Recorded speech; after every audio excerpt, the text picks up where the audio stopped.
NFL Week 5 is here, and today I'm going to talk about my 3 favorite picks for Sunday, plus 2 extra leans that I do like. What's going on? My name's Austin from Calling Our Shot, and we've been doing pretty well this season. Last week, you saw us cash out on the 49ers, the Eagles, the Bengals. Overall, a 3-2 record on our spreads and over-unders. You also look at player props. Had a profitable week at 4-3. We even cashed a first touchdown score at plus 600 odds, a money line parlay at plus 633. Let's continue that momentum this week. Now let's talk about spread picks, because that's all that this video is about. 18-7 record on the year, 72%.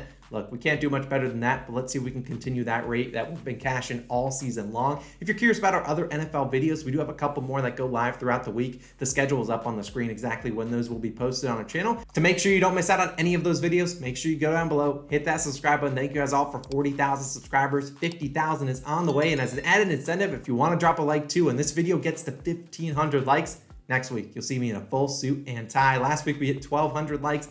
Get to 1,500, I'll be in a suit and tie next week. Now, my last note, this video brought to you by Underdog Fantasy, the sponsor for the video. If you sign up for Underdog using our code COS or the link in the description, and you deposit any amount of money, you get a 100% deposit match up to $100. So it's free money. Take advantage. Place your player prop parlays there. I'll be posting a bunch on our Twitter and our other social medias down below. Without further ado, let's hop into my first pick of the week. Patriots, minus 2.5, currently minus 115 on BetMGM. Now, you see the Jets pennant behind me, and it pains me to take the Patriots, but we've taken them this year, and they've cashed for us. Now, let's talk about the Patriots. They're back at home, coming off that overtime loss to the Packers, where they had as many chances to win that game as they probably could have taken, but I still think they're going to bounce back on Sunday. Now, I did buy the extra half point. It is sitting at 3 on some books, but I'd rather take this, 2.5, because 15% of games since 2000 have landed on 3 points exactly, the most exact score outcome in the NFL. And this line has crept down. It was 6.5 originally when it's opened for the Patriots, and now it's crept down to that 2.5 and 3-point line. Now, everyone's fallen in love with this Lions thanks to Hard Knocks and whatnot, but the people that know and love the Lions also have to acknowledge this team can't play an ounce of defense. Look at these numbers. The Lions have allowed 35.3 points per game, the most in the NFL. The Lions have allowed 455.5 yards per game, most in the NFL. And most importantly, they've allowed 165 rushing yards per game, third most in the NFL.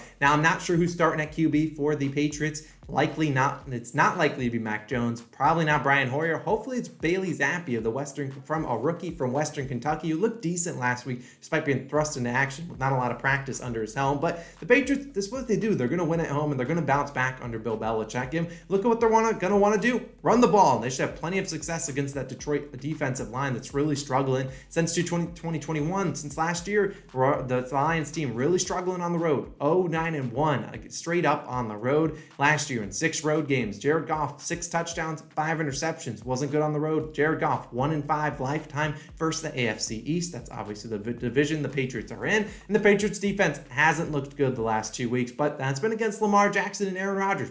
It's kind of hard to look good against those 2 elite quarterbacks. Very good. Jared Goff, he's played really well to start the season, but I don't consider him in that same class as those 2 elite quarterbacks. So, look, I trust Bill Belichick and the Patriots at home to get back on track. That defense should be able to crank it up a little bit against that Lions offense, which has been humming so far this season. But at the end of the day, I think the Patriots defense is better, and I think they'll be able to score some points. Give Bailey Zappi some help. So, give me the Patriots, minus 2.5. Now, moving on to my second picks, I'm going to go to another home team, but they're in the NFC. Taking the Saints, minus 5.5, taking on the Seahawks. This is currently minus 108 on FanDuel. Now, similar to the Patriots, Saints sit at 1-3, and this is a must-win game for them. Obviously, they don't want to drop to 1-4, and it doesn't help them that they don't have their first-round pick because they traded that to the Eagles. So not a lot of reinforcements are coming and support are coming for this team in the future. And this is a team that's taken on the Seahawks who are coming off that 48-45 win versus the Detroit Lions. And in that game, they ran for 235 yards. We know this Seahawks team dating back to last year, even with Russell Wilson, and when he went down, even towards the end of the year, it's a team that wants to run the football. It's going to be tough to do that on Sunday. The Saints,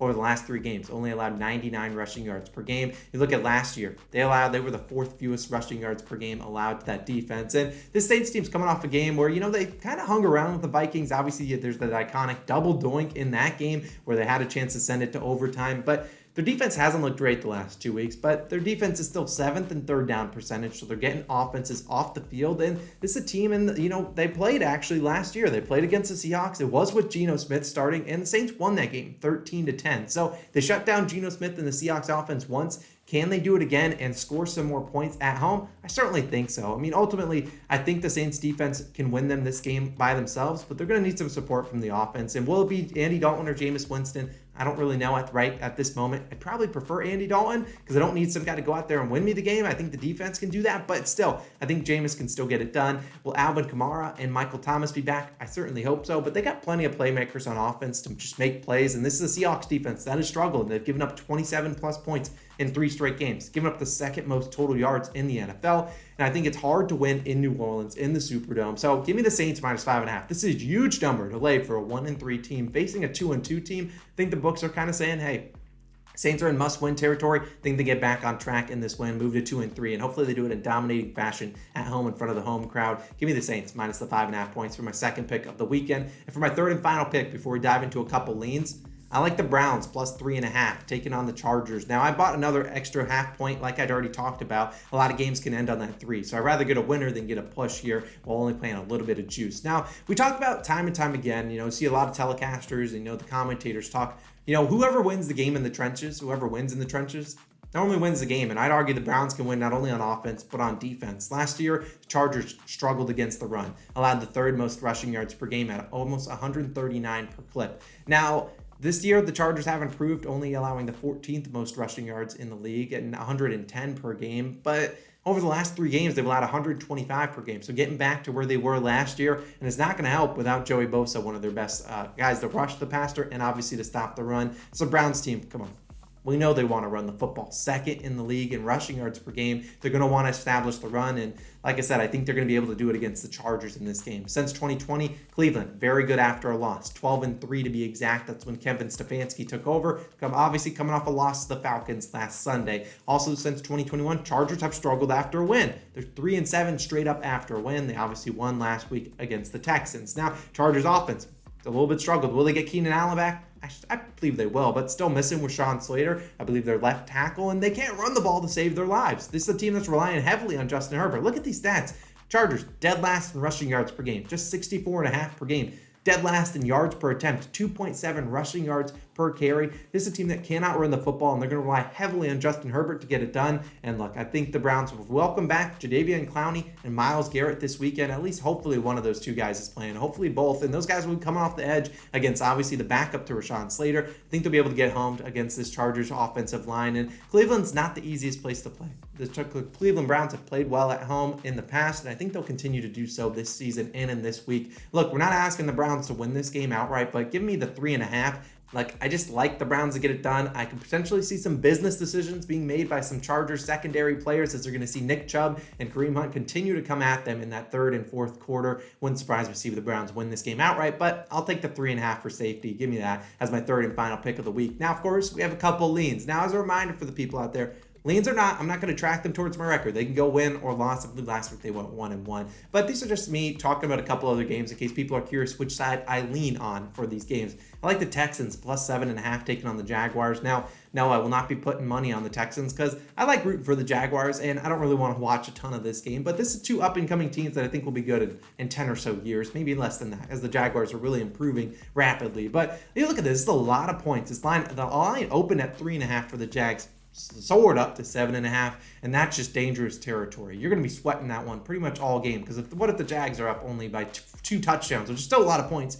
Then you see Texans and Davis Mills driving at the end of the game, backdoor, and there you are. You lose that bet. And so I think the Texans are capable of keeping this score within a touchdown. This is the divisional matchup. I mean, these 2 teams obviously are going to fight hard against each other given they're in the same division. And the Texans have beaten the Jaguars in 8 straight games. They've had their number just like the Jags have had the Colts number when they're in Jacksonville. And the Texans, I think with Lovie Smith at the helm, they're going to have a pretty good defensive game plan against Trevor Lawrence, who I think fumbled 4 times last week. So I think the 7.5 is a little bit too much. If this was like 5.5, probably wouldn't touch it, but the big number is 7. So I think the Texans could cover this +7.5. Obviously, just a lean. Do whatever you want with it. Now, as for my final lean for this video, it does require a change in appearance.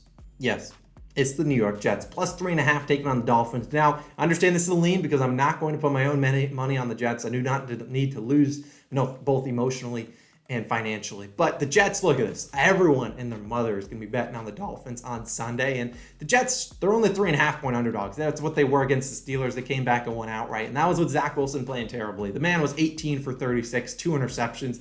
It took a heroic drive out of Zach Wilson and the Jets to get down and score a touchdown to win that game against the Steelers. But ultimately, you look at the Dolphins. They've won 4 straight versus the Jets. The last time they won 4 straight versus the Jets, that 5th matchup, they lost outright, I believe 22-21. While I'm not claiming the Jets win this game outright, it's worth noting, the Dolphins obviously are going to be without Tua Tagovailoa, so the ex-Jet Teddy Bridgewater will be under center. And Teddy, he's had a great record against the spread in his career, but still, he's not going to be a team that, they're going to really want him to be slinging it a ton this week. And the Dolphins, purely, they can't run the football to save their lives. 4th fewest rushing yards per game, 5th lowest yards per carry. If they're going to ask Teddy Bridgewater to win this game by themselves, good luck, because the Jets secondary has actually been playing pretty well. Sauce Gardner, who's looking like this guy, Darrelle Revis out there, he's been playing exceptionally well for the rookie. And while he might get toasted by Tyreek Hill or Jalen Waddle, I think they give him a little bit of help in that secondary. But still, Sauce Gardner been really good. And look, I just don't think they're going to be able to run the ball, and that could be a difference here. The Dolphins' defense hasn't been as good as people might think it is. 5th most total yards per game allowed, 2nd most passing yards allowed. If Zach Wilson can get into a groove, this Jets defense could pull off an upset. Well, I'm not going to bet on it. I just look at these lines. I see 3.5, and I see 80 to 90% of the handle and bets on the Dolphins to cover this easily.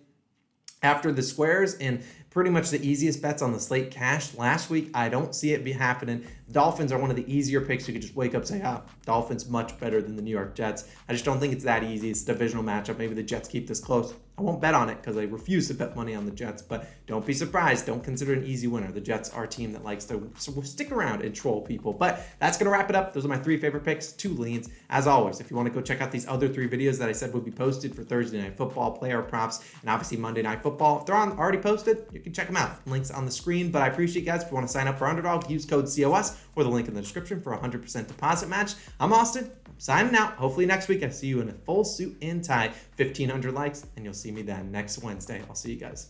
Peace.